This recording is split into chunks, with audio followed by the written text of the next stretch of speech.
Increase immunity the healthy way. Many products on store shelves claim to boost or support immunity. But the concept of boosting immunity actually makes little sense scientifically. In fact, boosting the number of cells in your body, immune cells or others, is not necessarily a good thing. For example, athletes who engage in blood doping, pumping blood into their systems to boost the number of blood cells and enhance their performance, run the risk of strokes. Attempting to boost the cells of your immune system is especially complicated because there are so many different kinds of cells in the immune system that respond to so many different microbes in so many ways. Which cells should you boost, and to what number?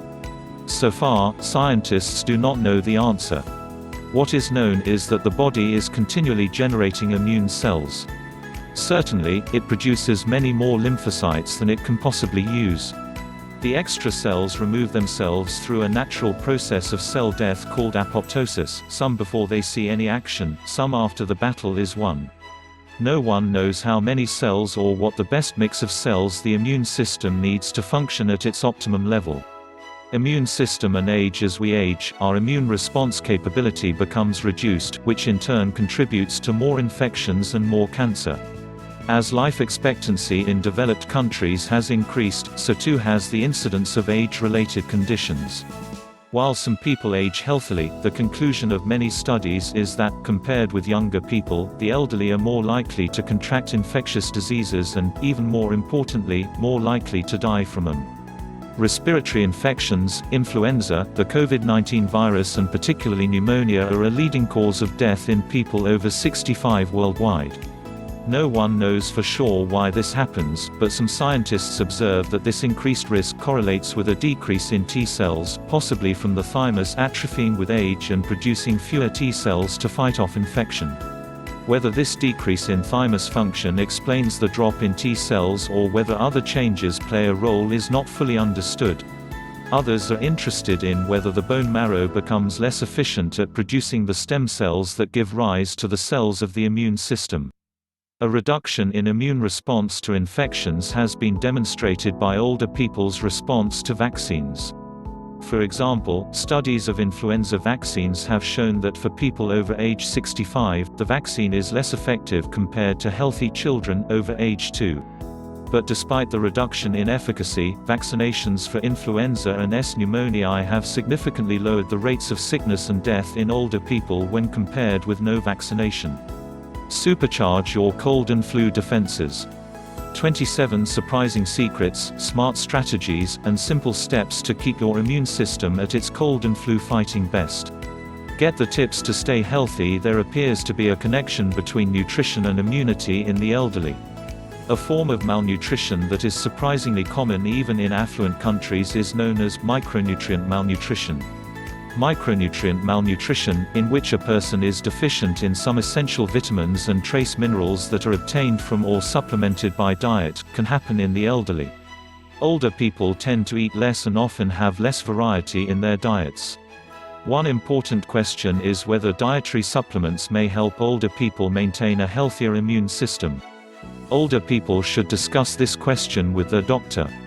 Diet and your immune system. Like any fighting force, the immune system army marches on its stomach.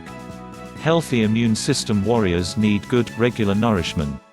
Scientists have long recognized that people who live in poverty and are malnourished are more vulnerable to infectious diseases. Whether the increased rate of disease is caused by malnutrition's effect on the immune system, however, is not certain. There are still relatively few studies of the effects of nutrition on the immune system of humans. There is some evidence that various micronutrient deficiencies, for example, deficiencies of zinc, selenium, iron, copper, folic acid, and vitamins A, B6, C, and E, alter immune responses in animals, as measured in the test tube. However, the impact of these immune system changes on the health of animals is less clear, and the effect of similar deficiencies on the human immune response has yet to be assessed. So, what can you do? If you suspect your diet is not providing you with all your micronutrient needs, maybe, for instance, you don't like vegetables, taking a daily multivitamin and mineral supplement may bring other health benefits, beyond any possibly beneficial effects on the immune system.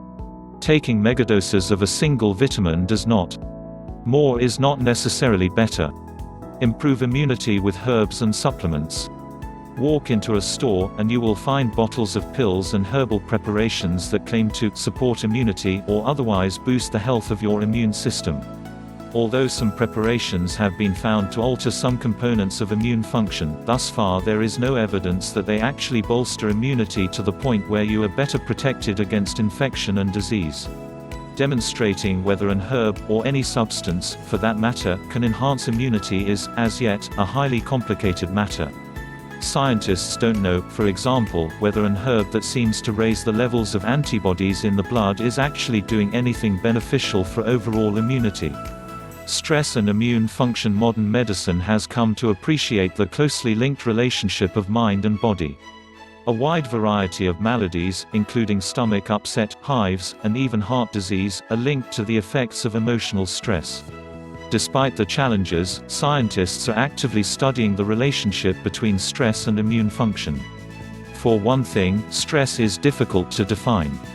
What may appear to be a stressful situation for one person is not for another. When people are exposed to situations they regard as stressful, it is difficult for them to measure how much stress they feel, and difficult for the scientist to know if a person's subjective impression of the amount of stress is accurate. The scientist can only measure things that may reflect stress, such as the number of times the heart beats each minute, but such measures also may reflect other factors. Most scientists studying the relationship of stress and immune function, however, do not study a sudden, short-lived stressor. Rather, they try to study more constant and frequent stressor known as chronic stress, such as that caused by relationships with family, friends, and co-workers, or sustained challenges to perform well at one's work. Some scientists are investigating whether ongoing stress takes a toll on the immune system. But it is hard to perform what scientists call controlled experiments in human beings. In a controlled experiment, the scientist can change one and only one factor, such as the amount of a particular chemical, and then measure the effect of that change on some other measurable phenomenon, such as the amount of antibodies produced by a particular type of immune system cell when it is exposed to the chemical. In a living animal, and especially in a human being, that kind of control is just not possible, since there are so many other things happening to the animal or person at the time that measurements are being taken. Despite these inevitable difficulties in measuring the relationship of stress to immunity, scientists are making progress. Does being cold give you a weak immune system? Almost every mother has said it: wear a jacket or you'll catch a cold. Is she right? Probably not. Exposure to moderate cold temperatures doesn't increase your susceptibility to infection. There are two reasons why winter is cold and flu season. In the winter, people spend more time indoors, in closer contact with other people who can pass on their germs. Also, the influenza virus stays airborne longer when air is cold and less humid.